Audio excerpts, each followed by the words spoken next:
Well, endurance racing, there's very little that you have control over, whether it's Ironman triathlon, a sprint triathlon, endurance marathons, trail runs, 5Ks, bike racing, swimming. It really doesn't matter.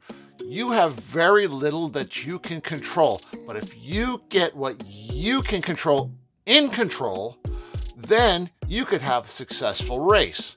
So the question for today is, what are the 3 things that you can control, and how do you control them to make your race a success? Well, if you want to find out, stay right here, because I'm going to bring you some really great information. So are you ready?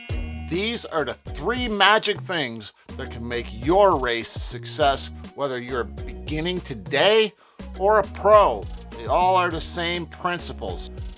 Number 1, in no particular order, because each one of these is equally important. The first thing is race pace. Now, what you don't want to do is you don't want to get caught up in that first 100 yards of the swim. So avoid the fact that everyone is going to go out hard right off the bat, especially if you're a beginner, because what's going to happen is you're going to be all hyped up on adrenaline. You're going to want to get this race going, and you're going to want to race right off the bat. Don't get involved in that. The first 100 yards of the race can ruin your race. You can't win a triathlon in the swim, but you sure can lose it. Now, what you want to do is you want to settle into a pace that you've practiced and you know that you can maintain for the whole distance of the race. After that, transition through and get on the bike. Don't get involved in the bike racing, because what's going to happen is, again, there's going to be people who may not have had a great swim, jump out and try to make it up on the bike. Don't try to make up for a bad swim on the bike. Just keep on going, sit into your bike pace, and know what you're doing. Now, practice this all the way through all of your long rides. Now, when the run comes, know what you can do on the run. Be ready to only run from aid station to aid station. There's nothing before the aid station. There's nothing after the aid station. You're going to pace yourself in between each aid station. It shortens that run. It makes it more controllable, and you can control your pace. Practice your pacing on every bike ride, every run, and especially in every brick workout. If you're wondering how to measure your power and your cadence, I have down below in the description a link to one of my favorite power meters, pedal-based. And you also, while you're there, go ahead and subscribe to my channel for some more great information that comes out on a weekly basis. So let's take a look at number 2. Number 2 is nutrition. You have total and complete control over nutrition, but you got to have a plan. You have to have it ready to go, and you have to write it down. You need to write it down starting now.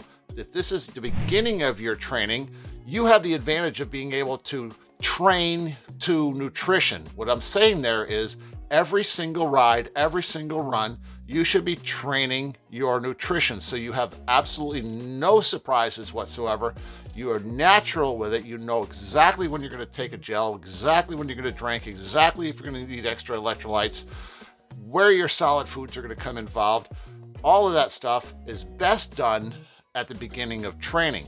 But now, you may be only a few weeks out from the race or a month out from the race when you're seeing this video. It's never too late to have a nutrition plan. Take a look at what you have been doing, refine it to an exact science in the last few weeks. Practice, practice, practice it. Make sure that you have it down. But the biggest thing you can do is write it down. Take a look right here. You can see my plan that I had for my Ironman race. I've paid attention to calories in, calories out, carbohydrates in, carbohydrates out, where extra electrolytes are going to be. I had it all written down. I have a plan in my mind and ready to go. Now, if you think you're not going to be able to keep that plan, go ahead and print it out on a small piece of paper, laminate it, or do what I call redneck laminate, a couple pieces of packing tape on each side. Tape it to that water bottle in between your aero bars on your bike, and know exactly where you're going to take your nutrition. Do it by time, not by distance, because you don't know if you're at a course you've never been to before. Hills, wind, things like that will change the timing of when you're going to take your nutrition. But have that down cold.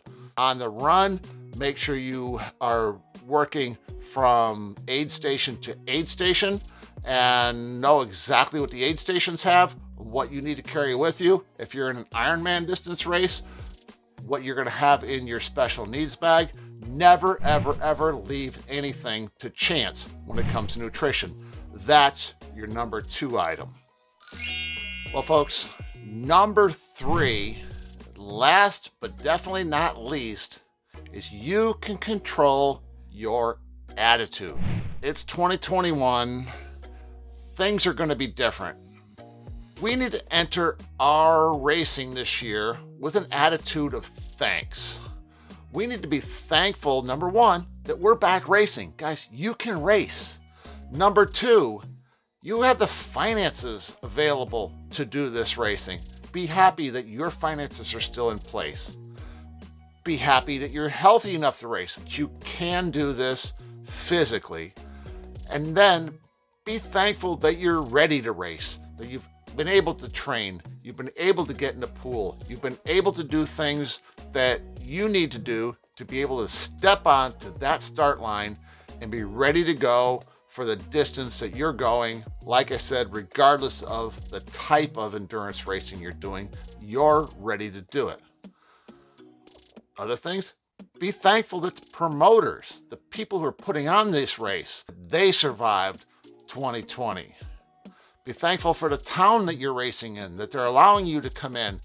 Be thankful for the volunteers. These people are coming out spending their time to help you. Be thankful that that volunteer is there helping you to get through the race and have a good, positive race experience. Be there and be happy that you're racing. But what do you do when things go wrong? Yep, things are going to go wrong. You know what? My first Ironman race I had 4 flat tires. Did I give up? No. I pushed on and I ended up having a great race. I used it as a learning experience for my second Ironman race.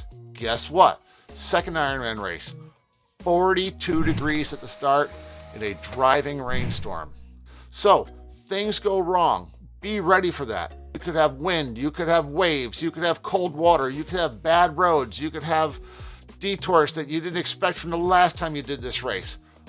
But how you take an attitude towards all those things is how you'll be successful in the race. If you roll with the punches, learn, adapt, and overcome, you will be a success in that race. Well, to sum it up, remember, there's 3 things that you can control. You can control your pace. Don't get involved in the race. Be at your pace and what you need to do to get to the finish line in the best possible time. Nutrition, have a plan, write it down.